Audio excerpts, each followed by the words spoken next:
Howdy everyone, it's David Ryan, Soapmaker 2025, and this is going to be a year in review video. I started making soap about September 10th last year, and so this video is just going to be me talking about the goals that I set out to accomplish this year. If I've accomplished them, I'll go over the soaps that I've made this year, and then I will be going over goals that I have for my second year of soap making. So without any further ado, here we go. So my goals for my first year of soap making were to make 10 batches of soaps, come up with a working soap base, begin working on a brand name, and begin working on designs and scents. So goal 1, make 10 batches of soap. Did I make it? Well, okay, I made my first batch of soap on actually September 12th last year. I was following the Royalty Soap tutorial. It was the orange soaps. I'm going to be putting all the soaps like right here as I talk about them so you can see them. You can also check them out on my Instagram at Soapmaker2025.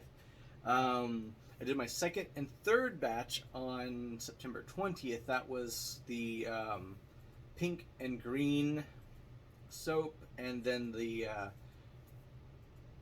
purple and 2 blue soap from the Royalty Soap Royal Creative Academy tutorial. My first big setback kind of happened with those soaps because the scent for the 2-layer soap didn't stick, and they both turned out super hard. They hardened up super quick. I actually had to use a handsaw to cut them, which was not fun, but they were safe to use. I did do a pH test on them. They were safe to use. They weren't lye heavy. They weren't crumbly, so that was a good thing.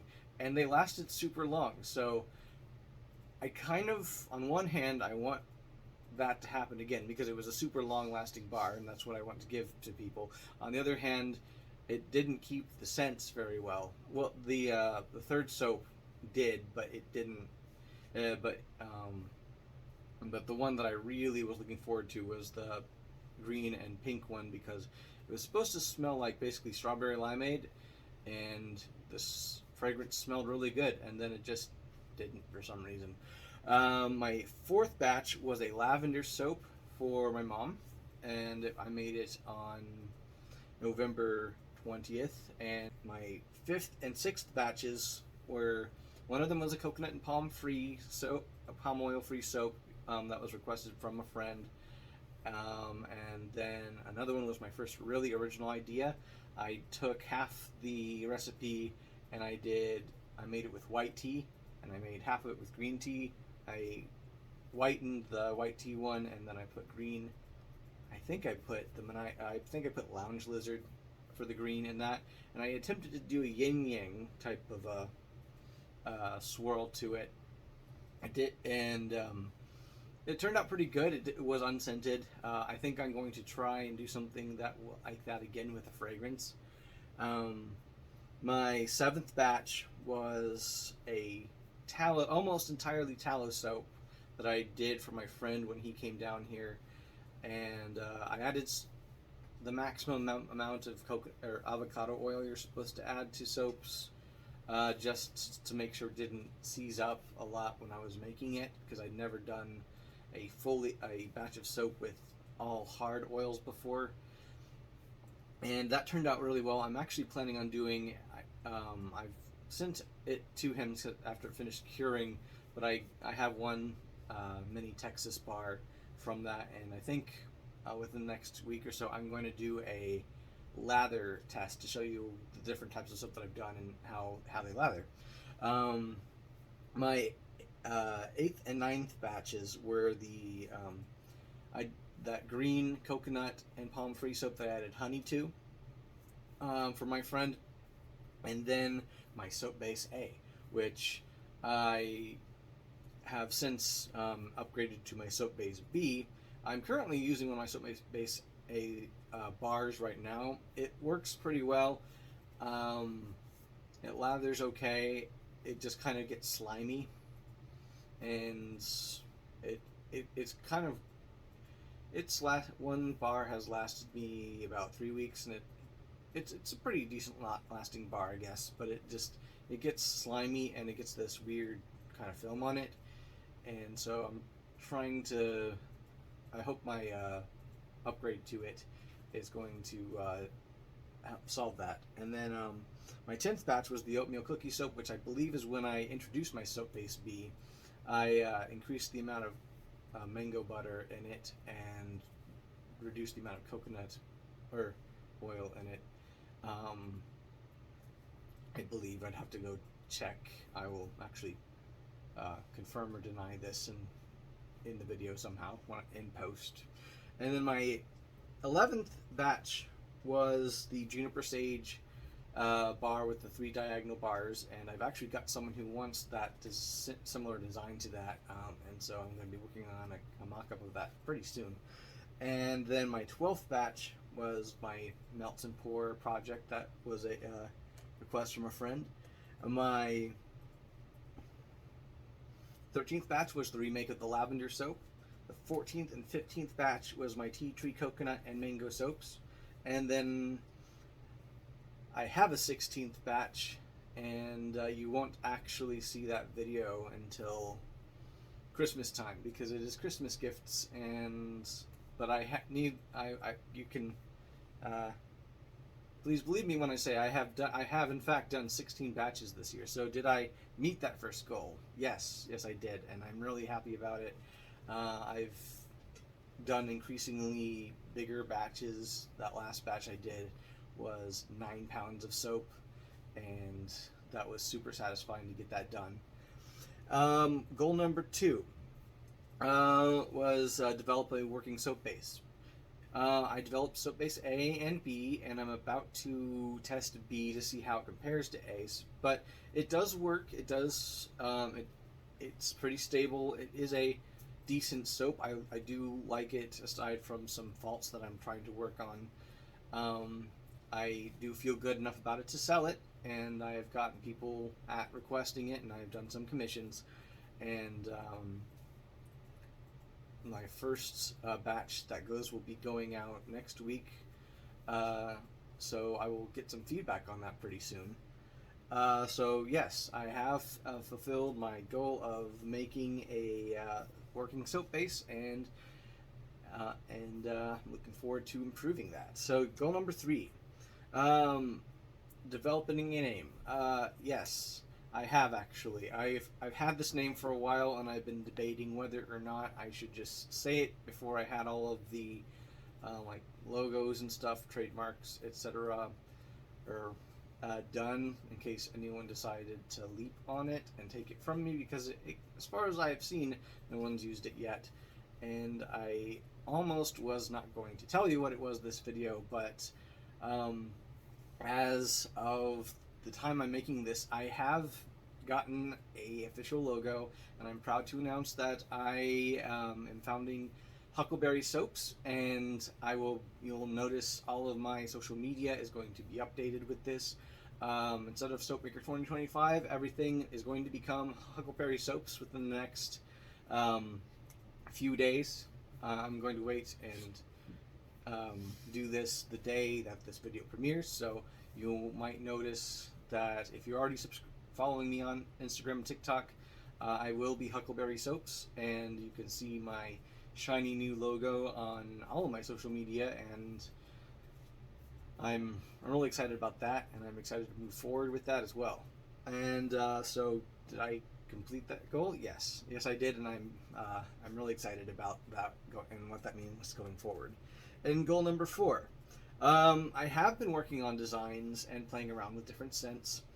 I think the one that I'm definitely going to go with going forward is the juniper sage soap, and I definitely want to bring back my green tea soap, green and white tea soap design, even if I don't necessarily use green and white tea to make it, because that was that added a lot of extra time to do it. But I don't have any other specific concrete things yet. But like I mentioned in my first video and on some of my social media, I am giving myself a maximum of 5 years to start this business and get it as a full store and selling at farmers markets. So I have some time to do that, and that's, in fact, one of my goals for next year. So, did I complete it? Yes, but only by, yes, but just by the bare minimum. And what are my goals for this coming year? I want to set up a website to have a gallery of my soaps that I made, and a way for people to commission, as well as coming up with how many commissions I can realistically do right now. I want to finalize 10 designs. I want to finalize 10 cents to go with those designs. I want to begin looking for a rentable workspace so I can have more room to work and more room to have my soap curing, and also after the soap I just made, hopefully I won't have to necessarily smell it every day. That is one. One of the things I've learned this year is the bigger the batch, the more you smell it in the apartment. So, and I'm less favorable towards this one scent right now as a result. Figure out how to make a long-lasting bar, like I mentioned. I'm going to look into farmers markets and what I need to have to be able to sell at farmers markets, and if there's overheads, etc.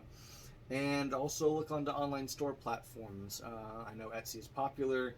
I've seen lots of different advertisements for Wix and Squarespace and their online store plugins. Then I'm going to look into and compare, and if any of y'all have any suggestions that I haven't mentioned, I would like to hear those too, because I'd like to have the best chance of getting my soap out to everyone. And some things that I have learned this year have definitely been, practice does make a difference. I think I have slowly been getting better. Not even slowly, I think I've been getting better at soap making the more that I do. I was worried about getting burnt out by how much I ended up doing starting these videos, but I'm increasingly more satisfied with how I'm doing, and I I've experienced false trace and how to deal with that properly. I've learned that especially with small batches, you have to be very careful with the stick blender because it will thicken up very quickly. I am not entirely sure how the heat of I'm actually, after having worked in my friend's kitchen once again, I'm not entirely sure exactly how the working temperature affects how something thickens up faster or not, because I thought the heat outside was upping the chemical reaction speed, but then I was working in a colder environment a few weeks ago, and it's kind of similar things happen. So I think, from what I am seeing right now, I think it is much more of a matter of how much agitation. So I think I'm going to be more careful on that in the future. And one thing that you'll see when I get the video out is when I was doing the 9-pound batch of soap, the oils at the bottom actually got to trace faster before all the oils floating on top did. So I'm going to have to learn how to properly move the stick blender around to incorporate everything before it gets thick. But I didn't let that ruin the whole thing. I was about to say a few other things did, but they didn't actually ruin anything. Other things I've learned is that